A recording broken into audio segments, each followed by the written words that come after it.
Hi, and welcome to another Spotlight on a Leader episode.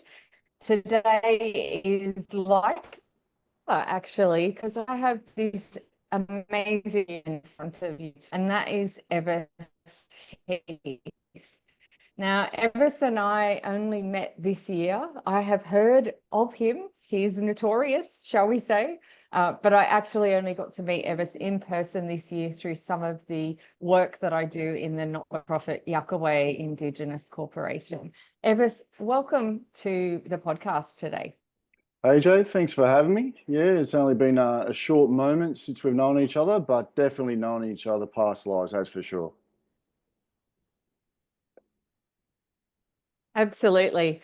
And because this is all about leadership and all the different kinds of leadership that we can have, I really wanted to bring Evis on. We had an opportunity to go out and be on country together to visit the amazing sacred sites that are in the beautiful Hunter Valley and to really connect with other people who are journeying and learning to walk a new way into leadership. And as Uncle Bill Smith, bless him, in Sky Country would say, walking right way, where we all walk together and that we're walking into a new dreaming and looking for a new opportunity to how can we do leadership in ourselves, in our businesses and in community a little different and a little better, I guess, getting a little better every day. And so, Evis, I'd love you to just share a bit of your background of how you got to this point that you're at right now. Yeah, thanks, AJ. Look, I'm residing here on Awabakal country in Newcastle. I'm actually a Gumbaynggirr Dunghutti Biripi man, and so a lot of my roots stem up from the east coast here in the land down under, as we say. My upbringing has basically been around Newcastle. As you hear a little bit about my story, I have moved around a little bit, but it always seems to find my way back home to this beautiful salt water on the coast. And it really was the importance, particularly as someone really proud of his culture and being brought up within culture, that we knew the power of story. So, with a little bit about my story, just to fill you in, like I mentioned, born in Newcastle, I was very fortunate as a young fella here to be shown through a lot of different cultural sites, learned a lot of the stories that we were told, and be able to learn the values behind a lot of those stories. I was guided by my elders and very fortunate that learning those values along the way as you start to hear really played an important role in my development and being able to move forward in what I am doing today in the health and well-being industry. But initially in the early days, although sport, fitness was always a very big passion of mine, like in the early days, growing up as an original man here, we're actually in Reconciliation Week. For those guys that might be viewing at a different time, remember you're always on divine time. But we're actually in Reconciliation Week as we do this podcast, and a lot of my story actually stems, from where we understand our parents have come from as well. And I was very fortunate only the other day to help facilitate a workshop all about truth telling in cultural health and well-being and leadership for an organisation down the Central Coast, Eleanor Duncan. And I was lucky enough to facilitate that with my mum. And she was actually part of the Stolen Generation. And a lot of the truth, I guess, that many people probably aren't really aware of are the hard truths that really happen in this country. Now, as a young fella, we actually spent some time on Karua Mission, which is not too far from Newcastle, about half an hour's drive up the coast there. And it was at a time where mum and dad were, going in another direction and, leading their life to hopefully make a better, life for my brother and I at the time. And I guess in those earlier ages, it really did shape and mold who I am today, because when you understand, an original person or an Indigenous person, particularly here in the land down under, growing up in that sort of environment can be quite challenging. There are a lot of obstacles, there are a lot of hardships. And although, you grow up with your aunties, you know, your uncles, your surrounding cousins, etc. You know, you always want to have that nurture, love, care for your mum and dad. And as they were doing their thing in, you know, bettering their life as well, you know, I honor what they did at that time, and it was the best that they could do at that time. My brother and I, we were getting through the earlier years of primary school, and then we finally made that connection back with mum. We moved back down to Newcastle, and then we proceeded on our early development through primary school. Now, fast forward, I ended up getting into Broadmeadow High School, local school here, and then going into, when I first stepped out of high school, which was into visual communication at the time, which is what you might know as graphic design. So I also had a very creative side of me as a third generation artist, both sides on the Biripi and my Gumbaynggirr and Dunghutti side. I have very talented uncles that are well-known artists.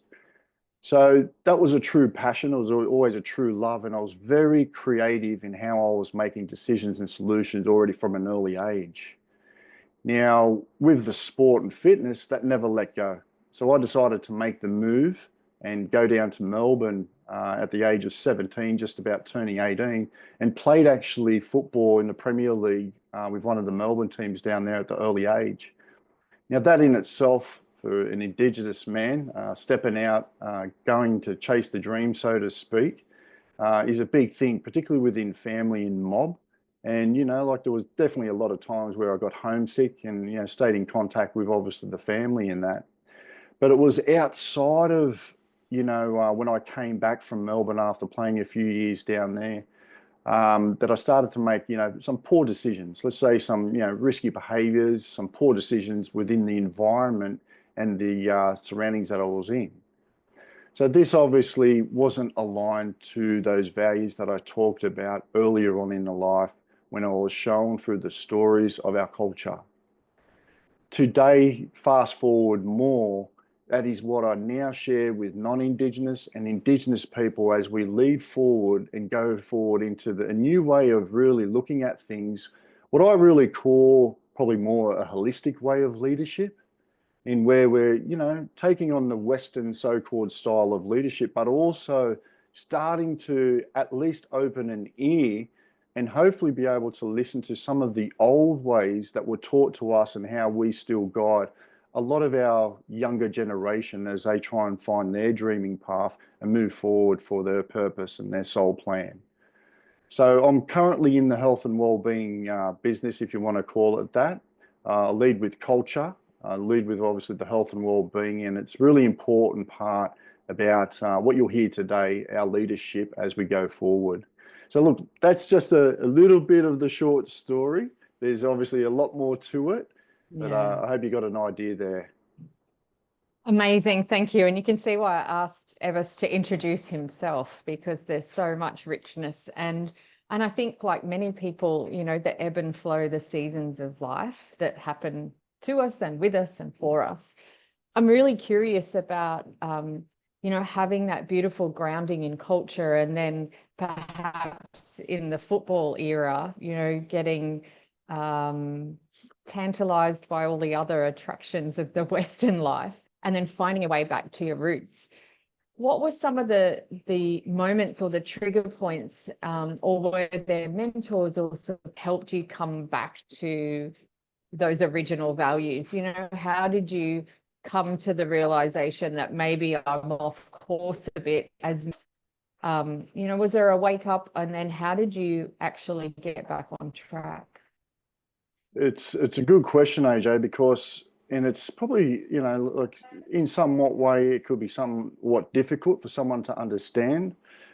Very deep knowledge within our cultural ways is the also connection with the spiritual world. And, you know, not necessarily, you know, there were, you know, obviously guiding mentors at the time, but it was that gut feeling that I was not aligned on the right purpose, on my right dreaming path or track, so to speak.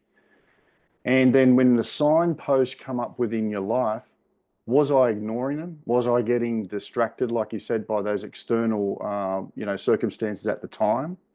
Or was I being true and authentic to myself and being able to align back to those values. Now, it only came back to really my actions and my behavior. Was it really aligned to those values? Well, it wasn't at that certain time in those earlier years. So it took a lot of my own work to be able to put myself back onto the track and then have those loving talks with those brothers that obviously that I could trust back in the earlier days that, you know, were showing obviously things around our culture. Amazing. And I think I love that you mentioned, not on the right songline, storyline, not on my own path, but also that there is this interminglability with leadership. And I think more and more people are starting to recognize that and not go, oh, that's just some woo-woo thing, or it's, oh, we take our whole to work, and that we can't separate the parts of ourselves that we take to work or to what we're doing in our day-to-day. So I think it's amazing that you found a way to blend those. In your work in health and well-being and support, if you meet us in person, anyone at any time, you will see that he's quite a formidable person. You meet of you, and that you are solid, grounded, a strong leader, but also your physicality, that your physical performance and peak. How important do you feel that health and well-being, and that, knowing your own body and true to it and taking care of it, how important do you feel that is for leaders today? Oh, I think we're all starting to become aware, and I got most of your question there, my sister. So I'll do the best to answer it. But I think most of us are becoming much more aware how important our health, fitness, and wellness is becoming, as to become, a leader within the current community or collective. And within the industry itself, I'm just really going back to the three real principles of what that may look like in health and well-being: your mind, your body, and your spirit or your soul. So, many of us, we get taught about mindset, like what I've really found, being within the community, a leader within this health and well-being industry, is that I've got to be much more flexible in the way that I think. Now, I grew up in those early days, and I had those earlier jobs. One of my first professions was actually in retail, and I actually was an area manager within a men's retail store for many years. Now, like within a Western corporate way of, I guess, looking at leadership, probably totally different to what we would think of in a traditional protocols or leadership back in the day. And when I talk about that, it was more so that I had to be very flexible in the way that I was building relationships with those people around me. Now, when we think about our law, LORE law, we talk about the high five. So we talk about the look, we listen, we hopefully then learn, and then we lead with love.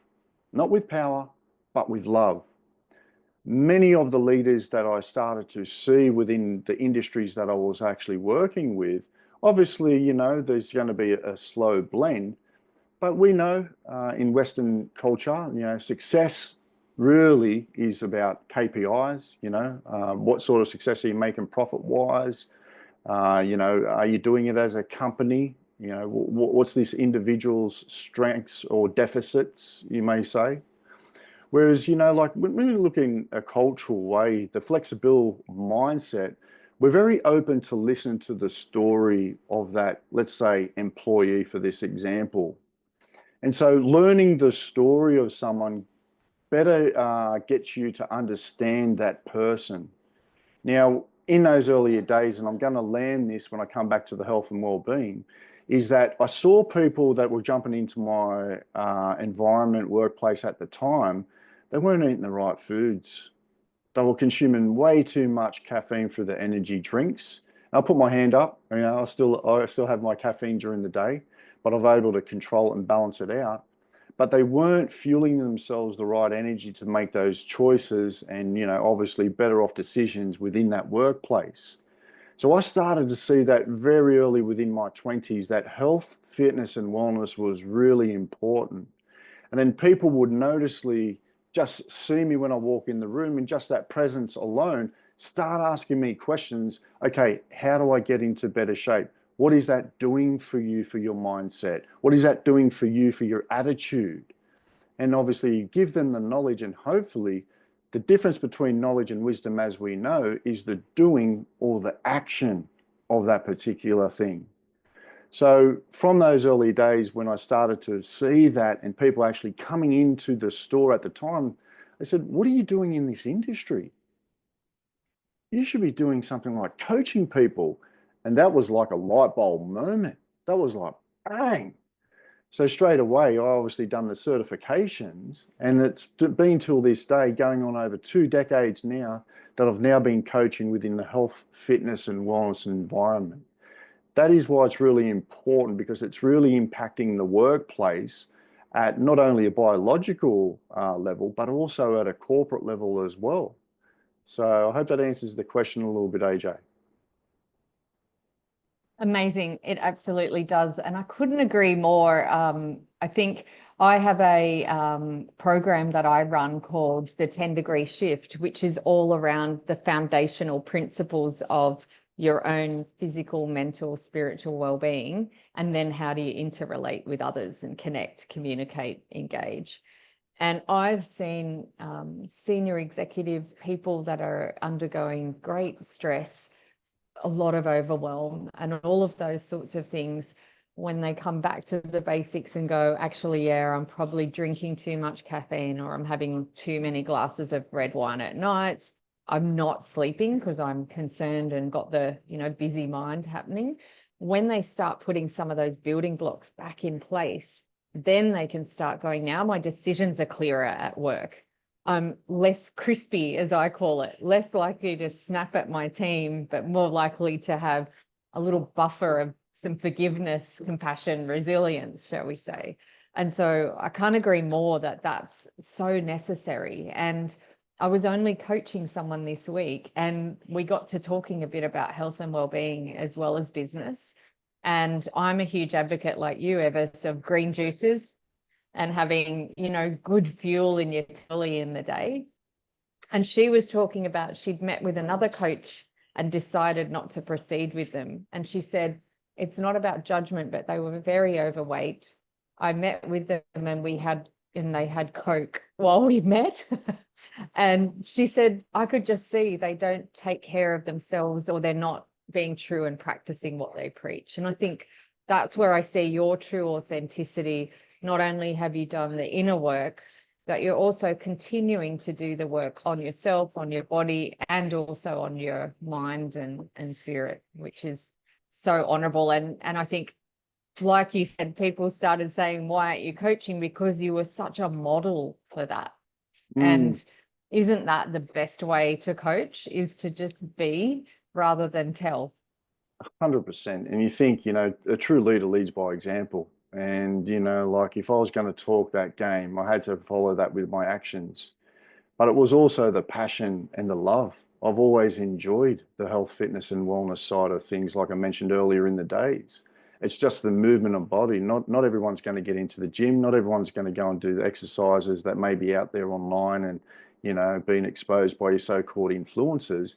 But it's just moving this physical body so it can release, like you mentioned, some of those stress hormones, some of those, like that tension that we build up during our work days. And what I really found, particularly in the last decade, was the integration of my meditation, and which I really do try and encourage a lot more people to do. And look, I just got back up from Barada Barna country up in Queensland, where I was helping on the Pathways program. And some of those guys there had never been as calm or relaxed in their life. And I'm talking about 40 plus 50-year-old men. And it just really broke my heart that they've never been at that calm or peace through a simple state of relaxation through meditation and mindfulness. And this is not even woo-woo stuff. The science is starting to now prove it at a brain level through a process of what they call gyrification, that your brain actually builds mass to be able to create better choices and decision making through meditation. So it's not something that's just out there for the woo-woo, so to speak. It is actually being proven by science. And I think as we go forward, you'll start to see a lot more being implemented into workplaces. I've even seen industries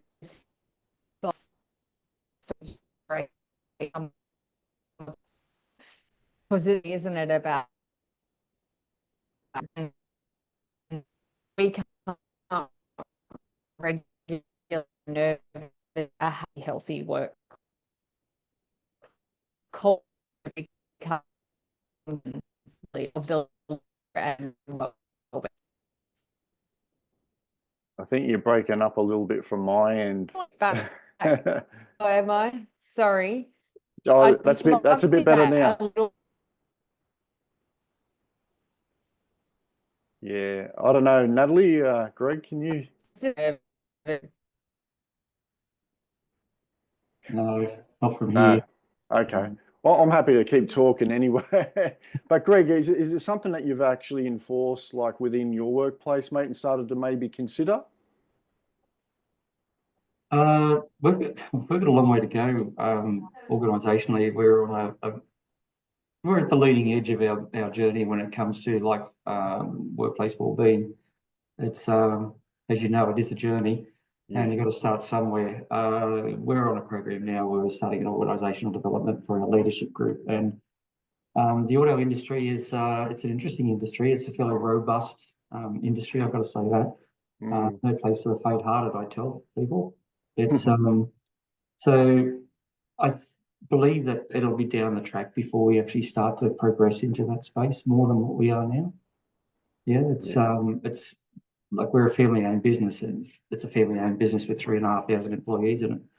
So it's an unwieldy beast, and it's fairly segregated. So we're probably one of the more progressive sections of that, or parts of that business. So it's transitioning to be a better place. And what about yourself in your own life, mate? Do you actually, really consider a lot of that stuff that we're talking about around health and well-being? I read widely. The area that I probably need to work on more is mindfulness, and that taking that time out to meditate. I'm reading a book at the moment, Becoming Supernatural by Joe Dispenza. Yeah. It's challenging me. I've read it before. It's the second time round. I read it and I'm thinking, I really need to put this into practice. And this could be the signpost, like I talked about earlier on, that I was talking about those signs that come up. It was a beautiful book actually that I read.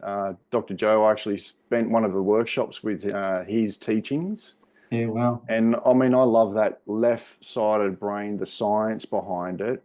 But then when he actually came back and started to do the meditation and the mindfulness practices, it was just out of this world. And that's what I think where we can start seeing the fusion of both of these modalities is that we see, okay, we can see the science, but we can also feel the benefits from it on a more soul mind level. So no, I'm glad it's coming up for you anyway, Greg. Yeah, I have the benefit of riding a motorcycle as well. So that's my meditation time. I don't have any music. I have nothing. It's just the motorcycle. So I don't get out on it often enough. It's my psychologist. I can tell you, it's the time when you are where you are, and you are definitely in the moment. Everything's 100%. You're in the picture. It keeps you present, I'm sure. Absolutely. Thanks for sharing, brother. I completely relate to that, there's AJ. Greg. Yeah, I completely relate to the motorbike. You've got to be so focused, don't you, and present in the moment. Yeah, back to you, Evis. Were you going to ask Natalie? I just asked Greg, and I'd love to have Natalie share how health and well-being has been implemented. Is it being implemented within the workplace and probably within her own life? Yes, we're starting. So we're starting on the journey. We're just doing the LIFT project with Michelle. So we've just launched that just recently. We're up to just doing the first module. So we're hoping that to sort of incorporate it a little bit more within the workplace. I think over the past year, we've sort of tried to incorporate it a little bit more here. I sort of we did a session of chair yoga that nobody sort of a little bit of the office did that, and some belly breathing. And so I'm trying to find some new ways to bring that into the office for everybody. Especially, for the lawyers, high stress, they don't stop. They're working 24/7. So I really try and, make sure that we have those breaks and things and be a bit more mindful. And I will, send out little emails to everybody to remember to stop and breathe and just little things like that at the moment. But we're hoping that the LIFT project, and I'm always looking for new things. So I'm happy, Evis, if you ever want to send anything our way, saying you're at Newcastle, if there's new, workshops or anything like that, I'd definitely be interested for the office. Great. But yeah, personally, not so much. I listen to podcasts and do those sorts of things. I just turned 50 last year. So I'm sort of in the new phase of my life. My daughter's a Pilates instructor, so I say, is trying to bully me into it. She says she just cares about me and wants me to be around for a little bit longer. So we'll see how that goes. Yeah. So that's me. Awesome. Wonderful. There's nothing like a bit of pressure from your children, right? Yeah. And welcome to the 5th floor. It just gets better, I think, after 50. Look, I'm not about it. Yeah. On all of that, Evis, I think recently I was working with some people at New South Wales Health, and same thing. They were like, "Oh, don't do any breath walk or meditation with us. That's too woo-woo." And yet it's not, is it? The science is really showing that 10 minutes of meditation can be equal to 2 hours of sleep. And just the ability to focus the brain. I think when I was first learning meditation, I was like, I can't stop my brain. I'm not going to be able to do it. And I was so go, go, go. I actually invested in a Muse, which is a headband that gives you biofeedback on your meditation. And it really helped train me and help me go, that's what they mean. That's when I'm in that flow state. And I think more than ever now, even before a decision or something, I can sit and calm. And I've found it's more about calming my body. Because like your heart, you can't stop your heart. You can't stop your brain thinking. And so it's more around that focus and centeredness and the ability to then move forward. And I've worked with a hospital in India that twice a day have what they call traffic control, which is brain traffic. So twice a day, they play a piece of music at like 10 in the morning, 3 in the afternoon, and the entire hospital, patients, staff, everyone, pauses and just stops wherever they are, closes their eyes and just has a moment. And they said it really does reset the whole workforce, all of the patients.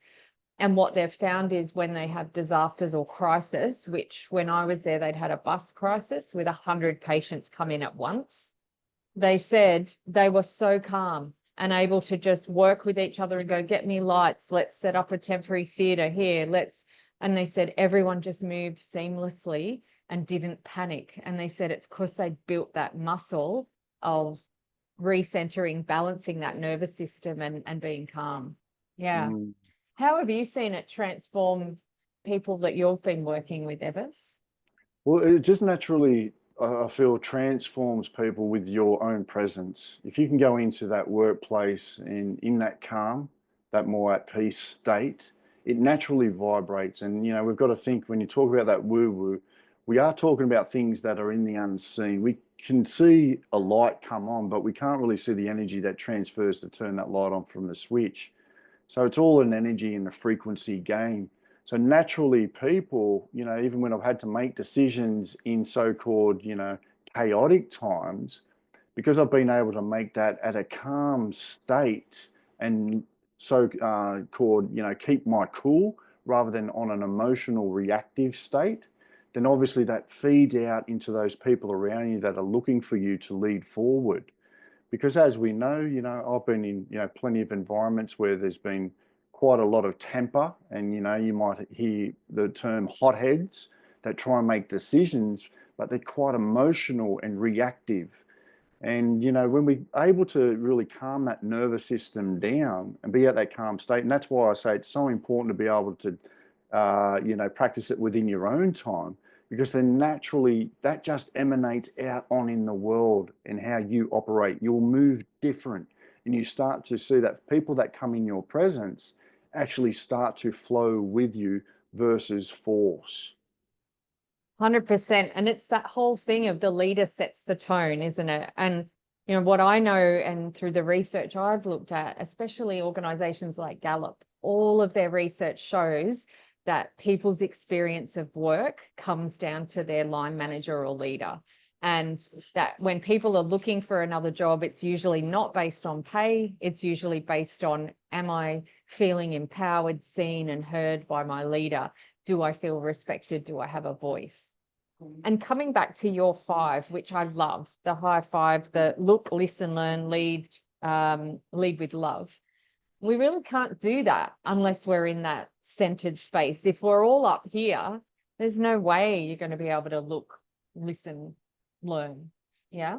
And look, I've talked with many leaders. I'm not going to name names, but people that have been high up in places, and generally they'll all tell me, I just follow the lead, Ev. And I'm like, but you're this person like up in a higher role. What do you mean by that? And that's where I keep going back to, how can someone learn from a leader that is not willing to look or listen? They're just taking orders from an above hierarchical so-called place as themselves. So this is what predicament I think we're starting to see a lot of different places in. But as we move forward, like we're discussing today, hopefully in the future, coming closer to the present, that we can actually start seeing a more holistic way of leadership. And it's not to say that the old school way of leading, in that so-called Western style is to go anywhere. It's just as important, like I said, to find a balance within this. So yeah, look, I've talked with many leaders high up, so to speak, that are just following orders, AJ. They're just following the lead. They aren't really the lead.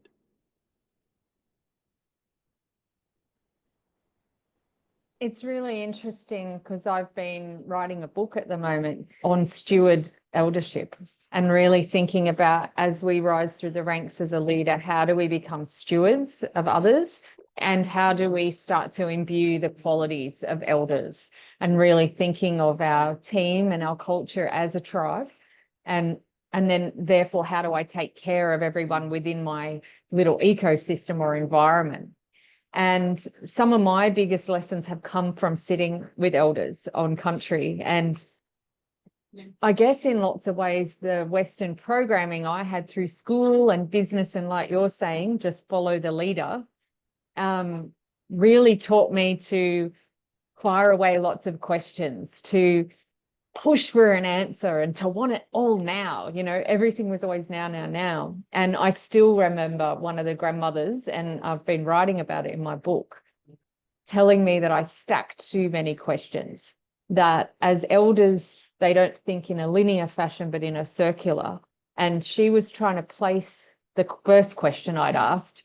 And before she opened her mouth, I've asked a second, third, and fourth question. And so it just kind of bamboozled the elders. And so I remember at a specific camp, and we had 5 days left of it, being told I was not allowed to ask another question nor speak for the remainder of the camp. And it was such a shock. And, I went into my own little dear ego for quite a while, like at least a day. I cried myself to sleep that night. Like, I'll be honest, it was so like being slapped around like you're a little child. But I tell you what, it was the biggest gift, because by day 2, I got over myself and started instead to just observe what was going on with the rest of the group. I started to just make cups of teas and do things silently and just be present. I listened more deeply.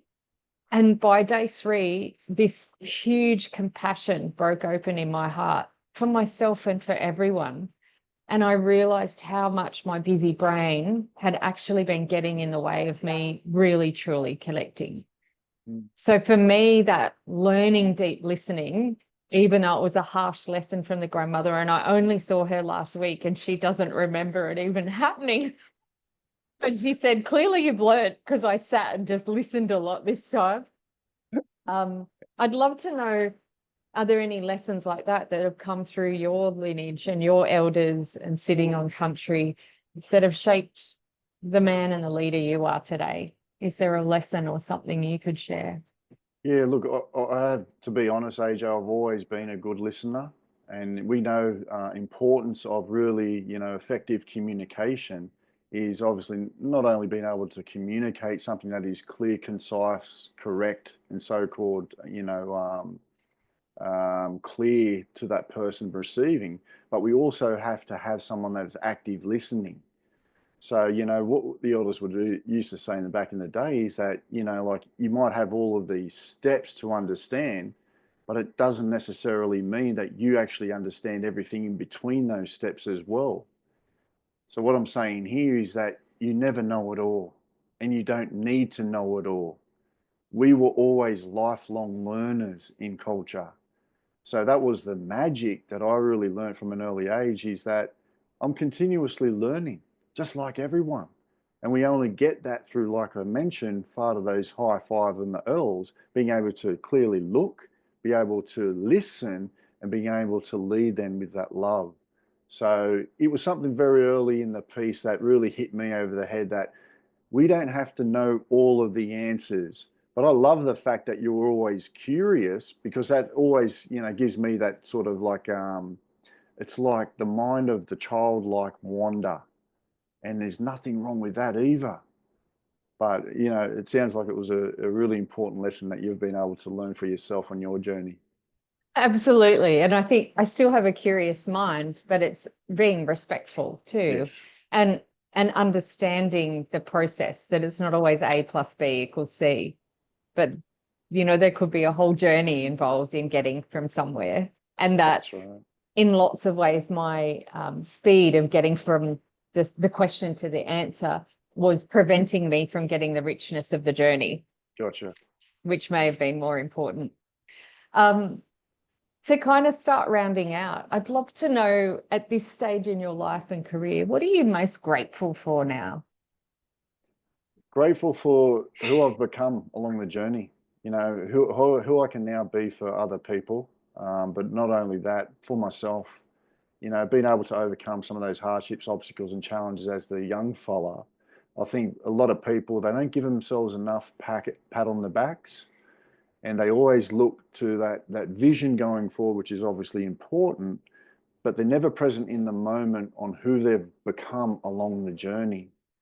So that person that I've shaped and who I've molded into becoming who I've become has been really important factor of who I am today and how I help people through the transformative process, whether it's through their fitness, whether it's through their health, whether it is through, like something within their workplace for their own leadership skills. But it's that journey of who you're becoming. I don't think enough of us give us just that little that little pat on the back, because so many of us, we look forward for those big goals, but forget about those small wins along the way. And that's why they always say, it truly has been about the journey for me.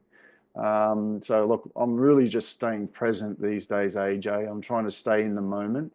And as I teach in my Rainbow Serpent Wellbeing Workshop, when we look at that word serpent, it actually is an anagram for present. So it's shaped me to stay in the present moment and just really appreciate what's happening in the now. I love that so much, and hopefully everyone listening can hear the richness of the storytelling in the weaving and the way that you express yourself. One thing I'm really curious about, just to dive in slightly before we do wrap up, is what you're bringing up in some ways for me also is this masculine feminine. And what I found earlier in my career and a lot of the senior leaders and women I coach is that often we let go of some of our feminine and think we have to be more like a man in order to succeed in business. But I see this representation in you of really strong masculine, but also heart open, compassion, you know, an ability to walk that way with a softness as well. What's your advice for men and women who are wanting to succeed in business, do all of the hit their goals and achieve? But how do you support, I guess, men you work with a lot, but also women to allow them to have, I guess, the softness as well as do the hard things? It's a great question, and you know, something which I've been able to really, you know, it didn't happen overnight, AJ. It was part of the journey, and particularly over the last decade, that I've been able to balance out, like you say, that masculine energy and that feminine energy. Really, at the end of the day, anything that is in this so-called physical reality comes from an energetic level. So I obviously knew the action side, being a male, being able to the doing and the willpower and being able to push forward through hard times. But I had to practice just to be still. I had to practice just to be calm. And I had to practice just to slow down when I needed to slow down. So that came through some of the stuff we're talking about tonight. When I stepped out in nature, ground myself, earth myself, do obviously what we call in my language naranya or dadiri, which is the meditative and mindfulness practices, that naturally cultivates the feminine energy of the stillness, of the vision, of being able to see ahead, be able to forecast, because you go inward. You don't get distracted by so much going on the outside where the chaos can be. But that cultivation of that other energy between the electricity, doing, going, between the magnetism, the receiving, allows you to balance out that masculine and that feminine energy. So naturally, without the woo-woo, and I know Greg might understand this reading The Supernatural by Joe Dispenza, is that by grounding yourself and being in those still practices, you actually become more magnetic. So no matter what goals, desires, or intentions that you may have, and let's make it sure that you've got to have a clear direction and vision of that as well. It can't just stay up in here, otherwise it becomes a mind game and you become your own enemy of the state of mind. So you have to have the clear vision, but because you've balanced yourself with those qualities that you talk about, you start to attract the circumstances, the people, the opportunities, those desires and goals within your life. And what I've seen lately, AJ, the speed that it comes in is quite phenomenal. And you mentioned we don't necessarily look at more that linear side of things, but we actually see life for what it truly is. And that is something that is happening cyclical all the time. So that's how I've been able to do it. Woo! I love it. I love it so much. And I love Joe Dispenza's work as well. I think what I'm hearing with you there is when we're in alignment, when we're actually in that 0 point and in balance, it's like cutting through butter with a knife, 100%. you know, with a hot knife. We're literally able to collapse the quantum to achieve things quicker and with less resistance. And how I see it is when we move away from that balance and center, when we go minus or plus, one way too far or the other, we actually build resistance. Yes. And so each time we move slightly from our center, we're actually increasing the level of resistance and it makes things harder. And that there has to be a balance of the doing and the being in order to be in that 0 point where things just are and in flow. And that space is the ultimate creative space of which you have a lot of lineage in that creativity. I know for me, walking in the bush every day is that's my place to do that. And I'll often say to people, it's like the trees talk to me because I get so many epiphanies when I'm in that space in the bush. And, I'm fortunate to live in a place where the mist hovers every morning. And so when I walk early in the morning, I'm still cocooned by the mist. So I can't see out past the mountains to the valleys and that. All I can see is where I'm at. And so it is like this sacred space of just my own thoughts as I walk through the bush. And I think, all of us need to find where's that place or space where we can just be in that truth and that complete balance. I love what you're just saying there too. I just saw a quick symbol, if you don't mind me adding to that beautiful Yeah. share. When we see ourselves in that fog sometimes, that could look like, the chaos at work. It could be looking like the stress that's going on within our mind. Things become quite foggy. And what I always say to people is that in that time, that is where we need to trust the process.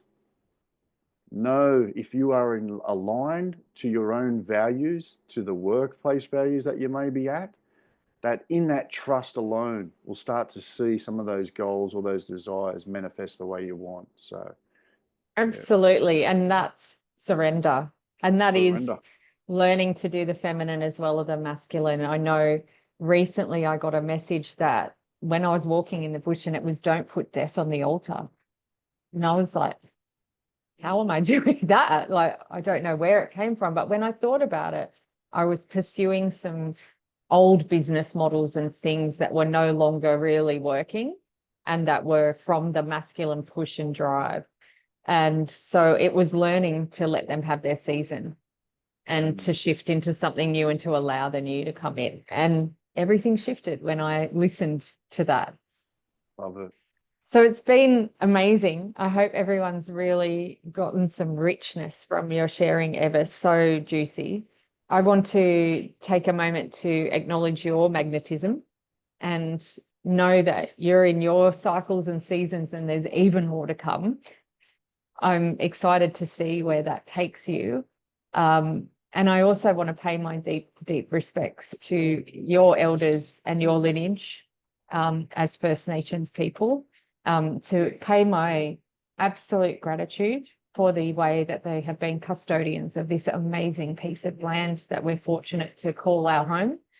And every day in walking in the bush, I'm reminded of that magnificence of Mother Earth and creation. And I think we can easily get distracted in our day-to-day work. And I love that every interaction I have with you brings me back to what's important and to myself.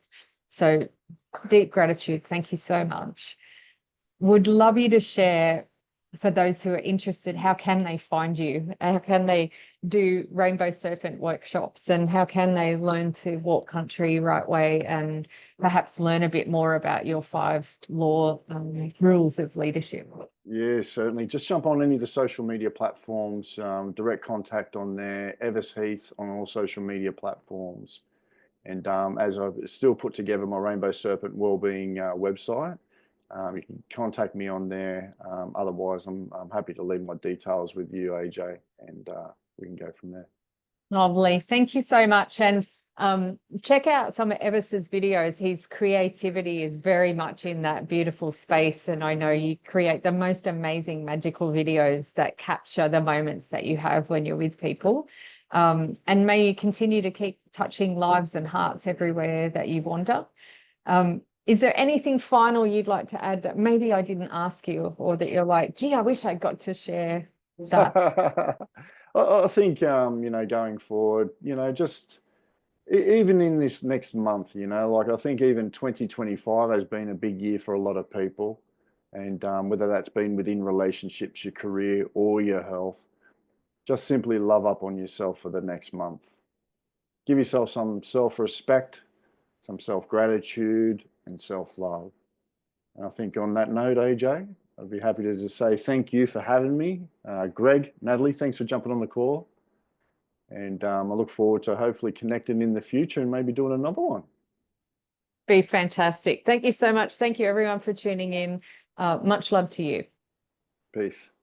Bye for now.